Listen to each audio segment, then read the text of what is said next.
Shohei Ohtani is the newest member of the 40-40 club, which ultimately has been probably the most prestige club in all of baseball. Is that when Ricky Henderson said I'm the greatest of all time after he got those 40 bases stolen? So Ricky, so he no, so he won. So he did that after he won the base stealing title. So he actually became the leader in stolen bases. But funny enough, as good as Ricky Henderson was as a baseball, he never was a part of the 40-40 club. Nah. So it's such a prestige club. There's only 6 people ever to do it. It's amazing that Ohtani, because Ohtani came in comparison to Babe Ruth because of how well he can pitch and as well as he can hit. It's both super elite. Yeah. But the fact that this year he's actually not pitching at all for the whole year, and that was by design by the Dodgers in his first year to kind of rest that arm for next year and years to come.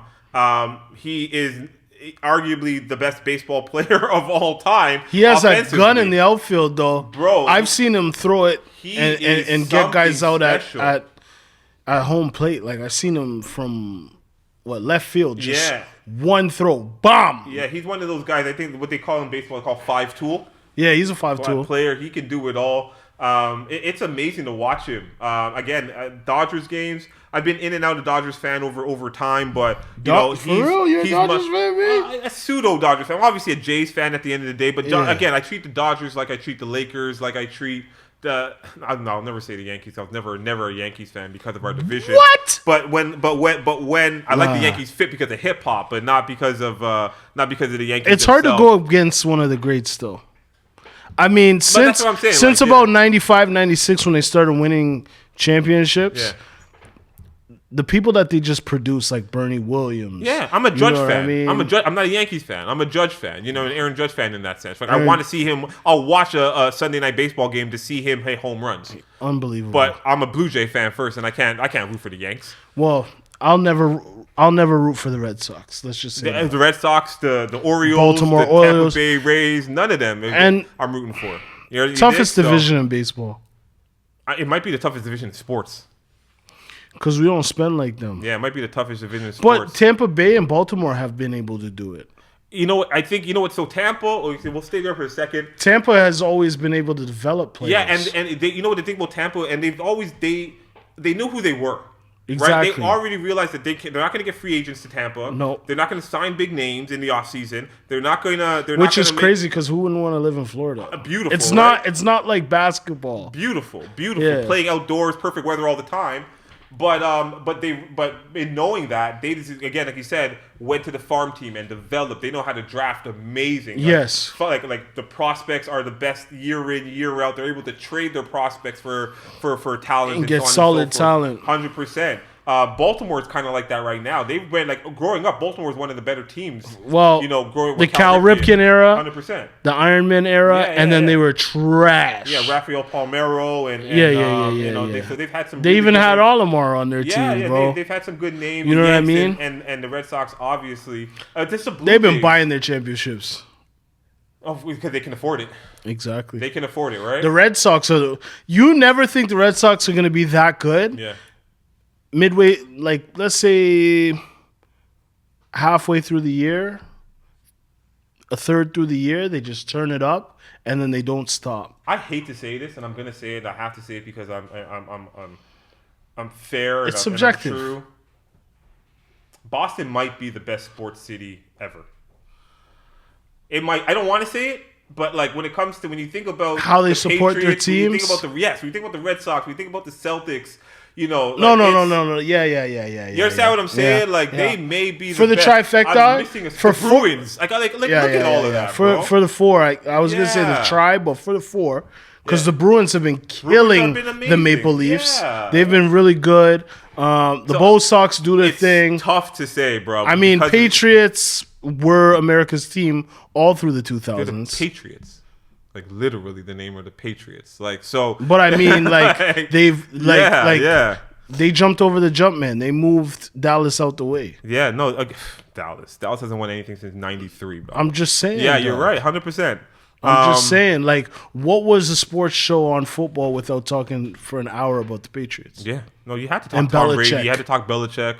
You had to talk everything that Gronkowski. was winning football. Aaron Hernandez, like, you know what I mean? All of that, everything, right? We gotta talk about that, Doc. Yeah, for sure. We'll do that next week. Okay, but we'll end off on the Shohei point here because I just want to list off a couple things. So he's one of 6 players to ever do it. Obviously, he did it last year. The first player to do it was Jose Canseco with the Oakland A's in 1988. Stick a pin. Yeah. Jose Canseco is talking mad greasy on the net a couple weeks ago. About what? He's saying... Because he started the whole... He's like, yo... He started it. Put me against anybody right now. I'm hitting the ball way further and harder than they could. Like right now? Right now. Okay. Listen. I watched Canseco play. Canseco is a monster with or without drugs or whatever the case is. Him and Mark McGwire. He's one of the best Smash players Brothers. in baseball history, absolutely, regardless if he ever goes to the Hall of Fame or not. And they front on him. Though. Yeah, no. Canseco is him. Like, so you cannot... Legit. Yeah, Jose Canseco is him. Legit. Mark McGwire will tell you Jose Canseco is him. That Cal Ripken will tell you Jose Canseco Everybody is him. knows he's Everybody him. That played baseball from the mid-'80s to the mid-2000s It was him, Cecil Fielder, Tony Gwynn. Yeah.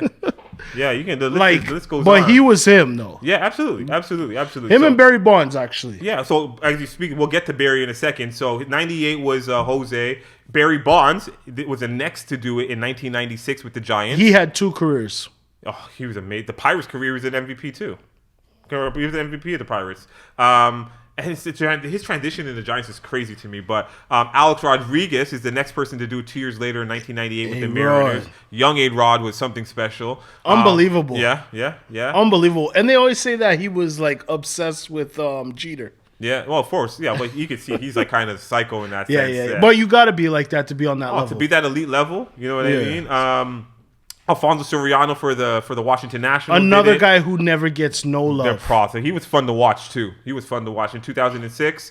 And then last year, funny enough, Ronald Acuna Jr., who's one of my favorite players in baseball from the Atlanta Braves, he did it as well. So the question I have for you, and because we have until the end of September to see if this comes to fruition, we're at the end of August. Today is what, August 26th? Yes. So there is, another month of baseball left. Will Shohei Ohtani be the first 50-50 player in NBA history, in MLB history? 50-50. 50 home I runs, want him 50 to do stolen it. bases. I want him to do it. Yeah. I want him to do it. Will he do it? That means, like, literally, let's say they play about 24 games. Yeah. So that's like a home run. Between now, okay, I'll give them, because they pack it in series in September. Like 24, let's say 20 games, right? So that's like one every other game. He has to hit one home run, and he has to steal one base every other game. He might get to the 50 stolen bases. He'll get the 50 stolen bases, but for sure. But the home runs, I think guys will stop pitching to him. Yo, bro, you know your shit. They're going to stop pitching to him. They're going to try to hit him. They're going to intentionally walk him. Yeah. Nobody wants to be on the wrong side of history, fam. But here's the thing, and you don't want to be that team that it happens to, and he's lifting up the base bag with a bat or something. Especially in your stadium. Right? I think with what I've seen with Shohei Ohtani, I don't think there's nothing you could do to stop him. He's Barry Bonds-ish in the way that, that year he's going to smack the ball. When Barry Bonds hit 70, like in that, regardless of steroids or not, like I think he is... Like Aaron Judge right now, conveniently, it's reminding me of that Sosa McGwire kind of era, Barry Bonds-ish, where you can't pitch to them.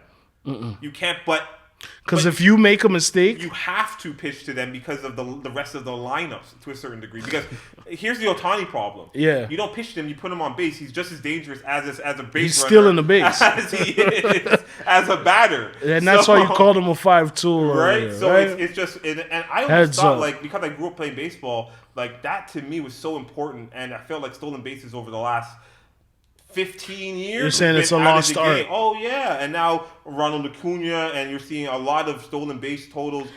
It was all about the big hits for a minute. With Ernie Wood Jr. right now, he is on top of it with the Royals. So If you ask me, I think he does it. After that steroid era, which was amazing. Yeah. You remember Sosa, McGuire. Like, after that era, I feel like managers weren't tactically as sound as they were previously. Well, they never worried about advancing runners. You don't see them bunt as much. You see what happens? So I'll tell you this right now. And it's funny you brought that up, and I appreciate that. Is the fact that over that time frame, let's say from like 98 or 97 to like 2000 and 2010 or whatever the case is, it was all a home run. Right. It was only about the home run, right? They're saying was chicks dig the home run, right? And so they were chicks dig the long ball. Or chicks dig the long ball, right? Pause. So it's one of those things that like they put all their stock in the home run. The ball got lighter, whatever the case is, just to make that happen more. Yeah. But baseball moved away from that and became more stringent on pitching, and as you've seen over the last no hitters are up, batting average is down, pitchers are being able to. So what that does, that creates you to be more creative as a manager and how to find other ways to manufacture runs. You got to manufacture runs. All of these things, right? I feel like scoring is definitely down this season. But when you get people on base, people are stealing bases. Now you're able to manufacture. Well, you can move runners, right? The fly out, the bunt, exactly. You know, exactly. Now again, if the stolen base is so important, you know, you're going to be taking walks. You're going to be smarter at the plate. You're not just not going to be swinging for home runs anymore, right? You're going to see more bunts. So I think he does it. I think it also justifies giving somebody a $700 million contract. He has to be the best you've ever seen in his life. You got to produce. You got to. But if somebody's giving him that $700, how much money they got? Yeah.